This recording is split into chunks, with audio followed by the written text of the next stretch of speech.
It is so interesting to see an artist of her caliber experiencing foreign tours at such a young age and her responses to it and her very interesting and smart responses to it.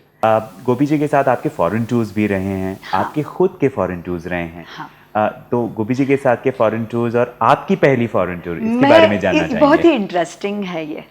मैं गोपी जी के यहाँ जाने से पहले 5-6 महीने की बात है ये. तो मैं बाला साहब जी से सीखती थी और मेरी चाची ताराबाई साठे करके, she was member of parliament. तो उन्होंने मुझे एक फॉर्म भेजा कि ये फॉर्म तुम्हें किसी ने दिया नहीं, महाराष्ट्र में कोई तुम्हारे यहाँ कुछ पेपर में वगैरह नहीं आया. तो मेरे पिताजी ने कहा नहीं आया.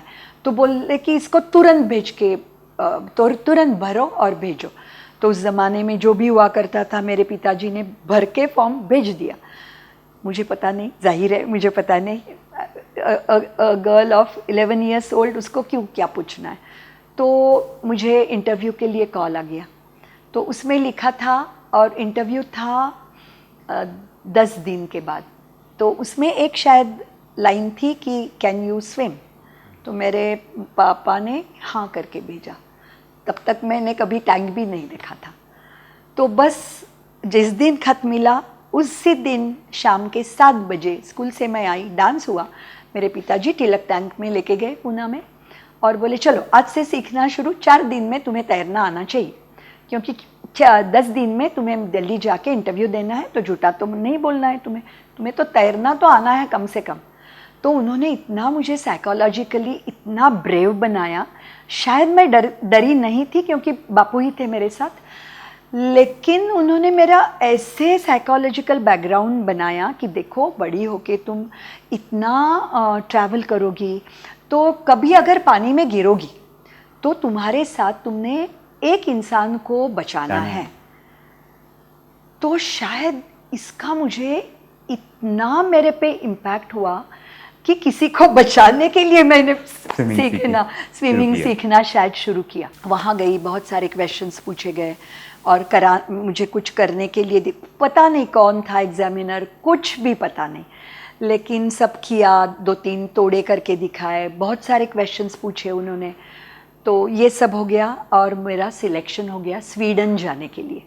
सो स्वीडन, एम्स्टर्डम, कोपेनहेगन, लंदन, ये 4 जगह जाना और प्रोग्राम्स करना था. और स्वीडन में कैंप था और कैंप का नाम था ICCR का अरेंज किया हुआ children's international summer village camp, CISV करके कैंप था. तो वहाँ पे रहे, सीखे बहुत. और मराठी मीडियम की मैं, तो हमारा एक प्रेस इंटरव्यू था. हर सैटरडे संडे इंडिया इवनिंग हुआ करती थी, तब मैंने करना था. और मेरे साथ 2 लड़के 2 लड़कियाँ और एक क्या बोलते हैं, एक लीडर, ऐसे इंडिया से भेजा गया था. हर किसी कंट्री से, ऐसे 11 कंट्री से वहाँ पे लोग, इस तरह से ग्रुप आया था. तो हर सैटरडे संडे परफॉर्म करना पड़ता था. तो खुद ने तैयार होना है, सो कॉल्ड मेकअप खुद ने करना है और ड्रेपरी वगैरह जो भी मम्मा ने दिया था. और मम्मी ने प्रैक्टिस करवाई थी सबसे कि कहाँ पिन लगानी है, क्या करना है, उस तरह से. तो वहाँ पे प्रेस कॉन्फ्रेंस थी एक, और इंग्लिश में बोलना था. जो इंग्लिश में डांस के बारे में बोलना है वो तो मैंने बिल्कुल लर्न बाय हार्ट किया था. एक बार good evening ladies and gentleman से लेके थैंक यू तक बिल्कुल लर्न बाय हार्ट, धाड़ धाड़ बोल लेती थी. लेकिन प्रेस कॉन्फ्रेंस में तो इतना डर गई थी. तो मैं चाहती थी कि मेरे साथ वाले 2 लड़के और एक लड़की जो थी वो बोले, मैं क्यों बोलूँ. मैं I was very much like नहीं बोलना है मुझे, इंग्लिश नहीं आता है मुझे. तो मुझे पूछा गया कि व्हाट इज़ योर हॉबी. तो I said I like to collect tickets. तो ये तीनों हंस पड़े. Why are they laughing, I just couldn't understand. So they say what type of tickets. I said post tickets. तो then they said oh you mean stamps. तो फिर मुझे realise हुआ कि ये क्यों हंस पड़े. आई सेड यस, धापे ता किया. I said yes, post tickets are stamps. तो तब से आदत पड़ी है इंग्लिश के बारे में धा पे ता करने की. लेकिन जोक अपार्ट, लेकिन फिर भी ये मेरी पहली टूर थी। मामा पापा को छोड़ के पूना के बाहर भी कभी नहीं गई थी, तो डायरेक्ट ये 2-2.5 महीने मैं उनको छोड़ के रही। अच्छा खासा रूटीन था, वो बात कभी बाद में करेंगे वो बातें। लेकिन दूसरा जो था वो बहुत इंटरेस्टिंग है। ऐसे हुआ कि गोपी जी के जिस साल मैंने जाना शुरू किया 64 से, उसी साल से 22 अगस्त को गोपी जी के जन्मदिन पे वहाँ पे कॉन्सर्ट होती थी। तो कभी वो अपने हॉल में ही होती थी, कभी छोटे हॉल में, कभी बड़े हॉल में। अगर गोपी जी कर रहे हैं तो जाहिर है बड़े थिएटर में हुआ करता था ये एनुअल प्रोग्राम।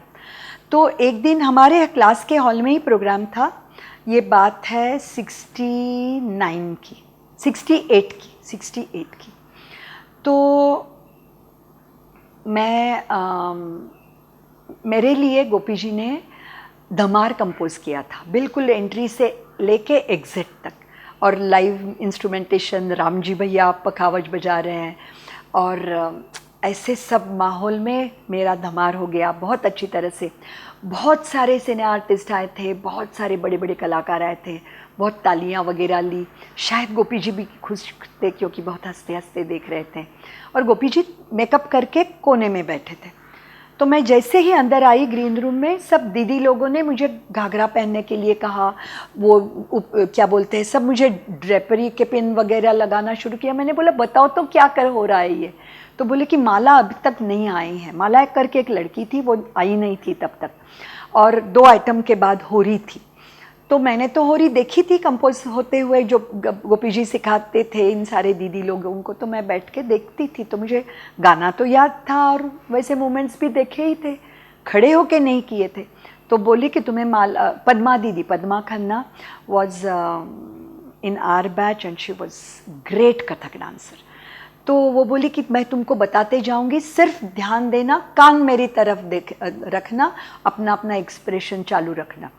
तो मैंने बोला हाँ। तो मुझे एंट्री तो याद थी, सब लोगों के साथ एंट्री ली, फिर माला की जगह तो मुझे याद नहीं थी।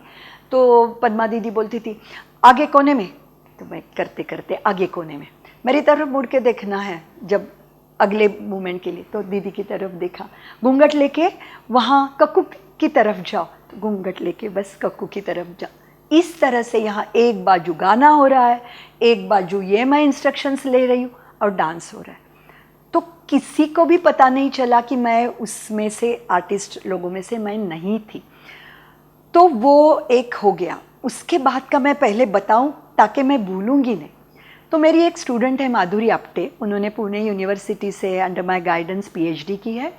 तो वो सब गोपी जी के फ़ोटोज़ और सब चाहती थी इकट्ठा करने के लिए। वो शंपा से मिली, गोपी जी के बेटी से मिली, तो उसने एक फ़ोटो मुझे गिफ्ट किया। तो वही होरी और गोपी जी कृष्ण बने थे। बिलीव मी परिमल, मुझे वो फोटो देखने तक याद नहीं था कि उस आइटम में गोपी जी थे। इतनी मैं महसूस ही नहीं किया। आप गोपी जी की तरफ देख, यानी कि गोपी जी की तरफ देख, पोज लेके खड़ी बैठ, पोज लेके बैठ, गोपी जी से शुरू करना है तुम्हें रास, तो गोपी जी से शुरू करना है। ये सब बाद में रिकलेक्ट हुआ, लेकिन मुझे याद ही नहीं था बिल्कुल। ये ज़रूर याद था कि माला नहीं आई, वहाँ वो होरी मैंने तुरंत स्टेज पे की, लेकिन ये मुझे पता ही नहीं था, याद ही नहीं था कि गोपी जी थे। वो इस इंस्ट्रक्शंस में इतनी मसरूफ थी कि ये अभी कौन आगे सामने पीछे, बस अभी नहीं, और गोपी जी करना है बस। बिल्कुल। और गोपी जी तो वहाँ फोटो से हो रहा है कि गोपी जी कृष्ण थे, तो जाहिर है हम सारे गोपियों में वो 1000 बार आने वाले थे। तो ये इस फोटो के लिए तो मैं बिल्कुल भगवान की इतनी शुक्रगुजार हूँ कि वो फोटो मेरे पास है। तो क्या हुआ, दूसरी फॉरेन ट्रिप, वो जो माला थी वो गोपी जी के साथ सिंगापुर टूर पे जाने वाली थी, जून में टूर थी वो, लेकिन गोपी जी इतना गुस्सा हुए, उसको निकाला टूर से। तो बोले कि अगर ऐसे फ्लाइट जा रही है और तुम 21 तारीख का 22 और 22 का 23 समझोगी तो सारा मेरा पैसा वेस्ट हो जाएगा, तुम नहीं आओगी। तो यहाँ ये इतनी बातें तो मेरे सामने हुई क्लास में, क्योंकि उसको बहुत डांट पड़ी। लेकिन अगले दिन पिताजी को कहा उसकी मम्मा को भी बुलाओ, बहुत इम्पोर्टेंट बात करनी है। तो मम्मा आ गई अगले दिन, तो दोनों को ऐसे बिठा के बोला कि मैं इसको सिंगापुर ले जाना चाहता हूँ, और इसको इतना इतना खर्च आएगा, अगर तुम लोग कर पाओगे तो मैं इसको ले जाना चाहता हूँ। तब पहली बार मुझे बहुत आनंद हुआ कि यस, सिंगापुर जाना, यानी कि गोपी जी के साथ टूर करने के। तब तक गोपी जी के साथ डांस करना, यानी कि साथ डांस करने का मौका नहीं आया था, लेकिन ये साथ डांस करने वाला मौका था, तो बहुत खुशी हुई और ये सिंगापुर गए। सिंगापुर जाने के बाद मलाया में रायट्स हुए और गोपी जी के 13 प्रोग्राम्स जो मलाया में थे वो कैंसिल हुए, और हम लोग का ग्रुप था 10 लोगों का। तो ऑर्गेनाइजर्स के लिए 10 लोगों का आना जाना करना पॉसिबल नहीं था। तो गोपी जी ने पूछा कि तुम लोग रुक सकते हो अपना सारा, बाकी सारे म्यूजिशियंस लोग तो गोपी जी के ही थे, तो उन लोगों का, लेकिन हम जो डांसर्स लोगों में से मम्मी को फ़ोन करके पूछा तो मम्मी बोली हाँ रुको, कोई बात नहीं। वैसे भी मैं कॉलेज मेरा एक्सटर्नली कर रही थी, तो कुछ ऐसे अटेंडेंस वाली बात थी ही नहीं। लेकिन तुम बिलीव नहीं करोगे, ये जो सारे दिन करीबन 28-29 दिन करने के लिए कुछ नहीं था, प्रोग्राम्स नहीं थे यानी, तो हर सुबह 7 बजे से लेके 2:30 बजे तक डांस होता था। एवरी डे, छुट्टी संडे को भी नहीं छुट्टी। हर सब लोगों को बताते कि जहाँ भी हमें ले जाना है, या तो लंच या तो डिनर, वो 3 बजे लंच रहेगा और 9:30 बजे डिनर रहेगा, और कहे क्या भी जो भी साइट सीइंग करना है इसके बीच में करवाओ हमको, रियाज के लिए नहीं छूट मिलेगी किसी को भी, ना मुझे ना बच्चों को।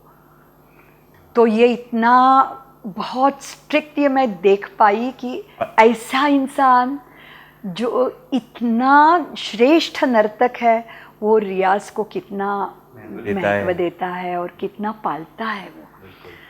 तो हम लोग ऐसे ही मज़े की बात, एक बिल्कुल 2:30 बजे शार्प एक आइस फ्रूट वाला, पता है, रिमेंबर, वो ऐसे वैसे मलाई वाला जो होता है, वो घंटी बजाते आता था, और हम लोग इतना थक चुके होते थे। तो मैं जाके तुरंत गोपी जी से, गोपी जी वो आइस फ्रूट वाला आया है, अगर आप चाहते हैं तो आपके लिए आइसक्रीम लेके आती हूँ। तो आइसक्रीम लेके आती हूँ, मैंने कहा गोपी जी के ही पैसे, और मैं सिर्फ जाके लेके आती हूँ, मुझे कुछ फ़र्क नहीं पड़ता अगर मैं घुंघरू पहन के बेयरफुट भी उस कोने तक जाऊँ। तो गोपी जी कहते थे अरे कह तुझे चाहिए, मेरा क्यों नाम बीच में लेती है, चल ये ले पैसे लेके आ सबके लिए। तो ऐसे बहुत बार होता था कि ऐसे भी लाड़ प्यार गोपी जी से मिले। लेकिन ये लाड़ प्यार कब नहीं मिले सिंगापुर में ही बताती हूँ। एक सिंगापुर में टेलीविज़न के लिए 3 घंटे का रिकॉर्डिंग था, उसमें मेरे तराना, कलियामर्दन, इंद्रकोप, भोजपुरी और लावणी, ये 2 फोक आइटम्स और ये क्लासिकल आइटम्स थे। तो ऐसे होता था, हर एक आइटम का फाइनल रिहर्सल, टेक रिहर्सल और तुरंत रिकॉर्ड, जस्ट फ्रेश हो जाओ और रिकॉर्डिंग करो। उस तरह से जब मैं अपना एक आइटम ख़त्म करके कॉस्ट्यूम चेंज के लिए गई, तो गोपी जी ने तुरंत आके कहा कि अरे ये लोग ड्यूएट मांग रहे हैं, मैं तराना तेरे साथ कर रहा हूँ। तो मैंने बोला लेकिन गोपी जी कैसे? तो बोले कि तुझे जैसा सिखाया गया है तू कर, मुझे जो करना है मैं करूँगा, बिल्कुल टेंशन मत लेना। और ऐसे एक फटक से मार के, अरे टेंशन मत लेना, तू तेरा काम कर, मैं मेरा काम करूँगा। तो तराना का एक रिहर्सल, टेक रिहर्सल हुआ, और बिलीव नहीं करोगे वो पुरिया का तराना था। तो जैसे मैं ऐसे खड़ी रही तो मैंने देखा गोपी जी मुझे वहाँ आके कॉम्प्लीमेंट्री ऐसे खड़े रहे आगे आके। जब मैंने ये हाथ करके पोज ली तो गोपी जी ने वहाँ आके ये बाजू आके पोज ली। तो ये सारा गोपी जी बस वहीं के वहीं करते रहे, उपज ही थी। और टेक रिहर्सल में तो फिर मुझे ऐसे होता है ना, जब इंसान अकेला करता है तो अपने आप का राजा रहता है, किंग होता है वो अपने खुद के प्रेजेंटेशन का। तो उसमें बहुत बहुत ज़्यादा लय में फुटवर्क है और इंस्ट्रूमेंटेशन था, लाइव इंस्ट्रूमेंटेशन था। तो गोपी जी ने इतने लय टेक रिहर्सल में बढ़ाई, तो मैंने करते करते गोपी जी की तरफ ऐसे देखा, चल कर, तो बस ऐसे जिक्र लगा के उस लय में लय मिलाई। तो और तुरंत इतना, वो है सिर्फ 7 या 9 मिनट का, लेकिन आधा घंटे का काम है उसमें, थक जाना आधा घंटे का होता है। तो ऐसे हुआ कि वो हो गया, उसका टेक था तुरंत, और बस पसीना पसीना हुआ था। तो मेकअप आर्टिस्ट ने फ्रेश बनाया, लेकिन मन में बहुत बहुत डर लग रहा था कि ये अच्छा, ये ऐसा होने वाला है, कभी किया नहीं था गोपी जी के साथ। तो ये तराना उसके बाद जब भी गोपी जी ने सिंगापुर में किया 2-3 बार, तो ड्यूएट में किया। सो आई वॉज सो लकी। लेकिन इसका एक भी फोटो नहीं और एक भी वीडियो रिकॉर्डिंग नहीं। तो जो सिर्फ मेरे साथ आए थे, मोहन भैया आए थे, बिरजू भैया आए थे, तो बस अब वो भी दोनों नहीं रहे। तो मुझे बहुत दुख होता है इस बात का। तो इतने में ख़त्म नहीं हुआ, ये 9:30 बजे ख़त्म हुआ रात के, और गोपी जी का प्रोग्राम था जोहबारो में। नहीं, ये 8:30 बजे ख़त्म हुआ, और गोपी जी का प्रोग्राम था जोहबारो में, और हम लोग को फ्लाइट लेके जाना था। वैसे ही मेकअप में ये लगा के, क्या बोलते हैं, मास्क नहीं, स्कार्फ लगा के एयरपोर्ट गए। एयरपोर्ट के सीढ़ियों तक हम लोग गए, बस सीढ़ी चढ़ी, विमान छूटा। हम लोग जोहबारो 9:30 बजे पहुँचे, कॉस्ट्यूम चेंज किया। जो प्रोग्राम 7:30 बजे शुरू होने वाला था, वो प्रोग्राम 10:30 बजे शुरू हुआ, और ऑडियंस वैसे की वैसी बैठी। तो तब इतना महसूस होना ये नहीं हुआ जो होना चाहिए था, कि बड़प्पन गोपी जी का तब महसूस होना बहुत ज़रूरी था, वो नहीं हुआ। जब वहाँ से छोड़ के पूना आए, तो उनका ग्रेटनेस बार बार महसूस होने लगा कि कैसे संभाला होगा उन्होंने हम सारों को, कैसे, यानी कि ऐसे नहीं कि तुम थक गए हो बेटा, कुछ खाओ पियो, थक गए हो वगैरह, कुछ नहीं, चलो 2 मिनट में बैग पैक करो, ऐसे बहुत डांटते ही सब ये चलता है था। वैसे ही हुआ। लेकिन उस प्रोग्राम के बहुत प्यार, और वो भी चाहते थे कि हम इस तरह से तैयार हो जाए उनको, उनकी तालीम में। बिल्कुल, उनकी तालीम उस तरह से थी हमें ग्रूम करने में। और ये ग्रूम होना मेरे साथ और जो भी डांसर्स थे उनके लिए भी था, लेकिन मेरे मम्मा पापा के वजह से ही सिर्फ मैं ये पहचान पाई कि ये जो है वो ये मेरे अच्छे के लिए हो रहा है, ये मेरे अच्छे के लिए हो रहा है, और उसमें मेरा अच्छा क्या होने वाला है ये ढूंढने का एक नज़रिया मेरे मम्मा पापा के जैसे उनके कारण मिला। तो ये मेरे लिए बहुत इम्पोर्टेंट बात, लेकिन उस वक्त नहीं लगी, बाद में लगी। उस वक्त ऐसे हुआ कहता रहे क्या है, आइसक्रीम तो खाने दीजिए कम से कम, इतना थके हैं, और वहाँ पे इतना टीवी पे इतना सारा, वो ग्रीन रूम में इतना सारा खाने का। एक शायद मुझे याद है, कोक की बोतल लेके गाड़ी में बैठे, एयरपोर्ट तक जाने तक बॉटल पिए वो कोक की, और बस विमान वहाँ जाने के बाद फिर से कोक की बोतल, और प्रोग्राम शुरू। क्योंकि गोपी जी के से करीबन एक आधा पौन घंटे का गोपी जी का सोलो फिर हम लोग का आता ही था, और ऐसे कैसे गुरुजी कुछ खा पी नहीं रहे तो हम थोड़ी ना ग्रीन रूम में कुछ खाएंगे, तो हम भी नहीं खाते थे, पानी पीते थे, कोक पीते थे, तो ऐसे होता था। तो इसके पहले जब मेरा पहला प्रोग्राम, गोपी जी ने जो मुझे पहले प्रोग्राम करने को कहा, वो 14 साल की उम्र में जामनगर में प्रोग्राम था, और गोपी जी ने मुझे ले जाने का सोचा था। मेरी मैट्रिक की एग्ज़ाम हुई थी, और शायद जून में प्रोग्राम था। तो मैं पूना आके, छुट्टियों में पूना आया करती थी थोड़े दिन के लिए, तो गोपी जी ने बुलवा लिया वापस, और जो भी आइटम्स करने थे उसकी प्रैक्टिस की, और हम लोग जामनगर के लिए गए ट्रेन से। और वहाँ पे मुझे तो कुछ पता नहीं था, मेकअप कैसे करना है, ड्रेपरी कैसे पहननी है, सब दीदी लोगों ने सब मुझे तैयार किया, और वो पहला आइटम था मेरा, प्रोग्राम था गोपी जी के 3 घंटों में मेरे 3 आइटम्स थे। तो और एक बात मैं बताना चाहती हूँ कि जो पहले हमने बात की कि आम इंसान के लिए गोपी जी ने एक अलग सा तरीका ढूंढा था। भोजपुरी ग्रुप करता था, भांगड़ा गोपी जी खुद करते थे, गोपी जी के 2 भाई गोपी जी और 3 लड़कियाँ, और कभी कभी लावणी हुआ करती थी, कभी कभी और कोई रास गरबा करके ऐसे कुछ हुआ करता था। लेकिन इस जामनगर के प्रोग्राम में मैंने भांगड़ा और भोजपुरी किया था, और वो भोजपुरी मेरा सोलो या ड्यूएट था, शायद लीली दीदी करके थी, उसने मेरे साथ किया था। लेकिन भांगड़ा में 3 भाइयों में से एक बेजू भैया की मैं पार्टनर थी, तो बहुत मज़ा आया था करने में। तो ये भांगड़ में यानी कि ऐसे फोक भी हुआ करता था। इंटरवल तब 1/3 प्रोग्राम जब बचता है तब इंटरवल हुआ करती थी।